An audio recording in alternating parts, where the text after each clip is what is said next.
So you keep waiting for the right time or the perfect opportunity. But the truth is, you are really waiting for an easier way. Let me tell you, there is no easier way. You're not failing because it's hard.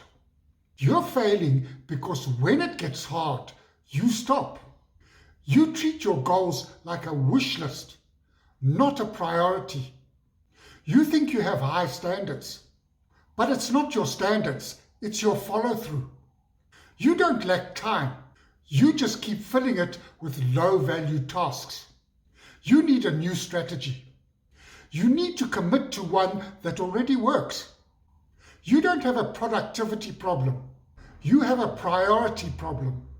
And if you felt that, good. It means that it hits something real.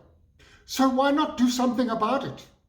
If you're ready to build something that actually works, drop ready in the comments.